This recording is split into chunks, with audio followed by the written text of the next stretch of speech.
যাদের চোখের দুর্বলতা আছে, চোখের দৃষ্টিশক্তি ঝাপসা, যাদের অনেক বেশি বেশি চশমা পরিবর্তন করতে হয়, একই পাওয়ারের চশমা দীর্ঘদিন ব্যবহার করতে পারেন না, খুব ঘন ঘন পাওয়ার এবং চশমা পরিবর্তন না করলে চোখেই দেখতে পারেন না, খুবই সমস্যা হয়, চোখের দুর্বলতা অনেক বেশি, তাদের জন্য হোমিওপ্যাথিক সলিউশন রয়েছে। হোমিওপ্যাথিক চিকিৎসা নিলে অবশ্যই আপনাদের এই সমস্যাগুলো কেটে যাবে।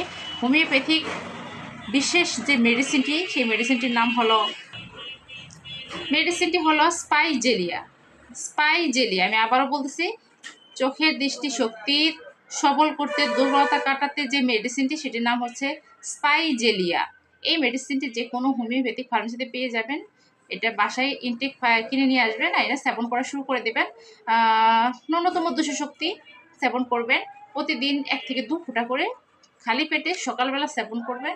এই চোখের সমস্যাটা আস্তে আস্তে কেটে যাবে, চোখের পাওয়ারের যে একটা ইমব্যালেন্স সেটা পরিপূর্ণ হবে। এবং হচ্ছে এই কারণে যদি কারো মাথা ব্যথাও থাকে, চোখের সমস্যা যাদের আছে তাদের কিন্তু খুব ঘন ঘন মাথা ব্যথা হয়, সেই মাথা ব্যথাটাও সমাধান হয়ে যাবে ইনশাল্লাহ।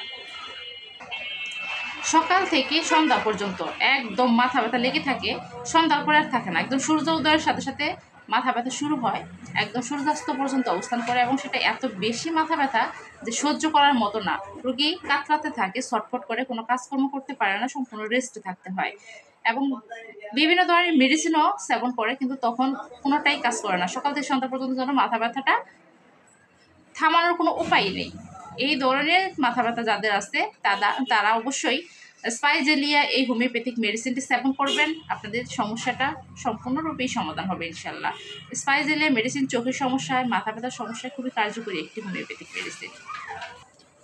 স্পাইজেলিয়া এই মেডিসিনটি কিন্তু কৃমি রোগের জন্য খুবই চমৎকার একটি মেডিসিন। যারা খুব বেশি কৃমির সমস্যায় ভোগেন, দীর্ঘদিন ভুগতে থাকেন, সমাধান করা সম্ভব হয় না, বিভিন্ন মেডিসিন খেয়েও ব্যর্থ, তারা কিন্তু স্পাইজেলিয়া কৃমির নাশক হিসাবেও ব্যবহার করতে পারেন, চমৎকার একটা রেজাল্ট পাবেন।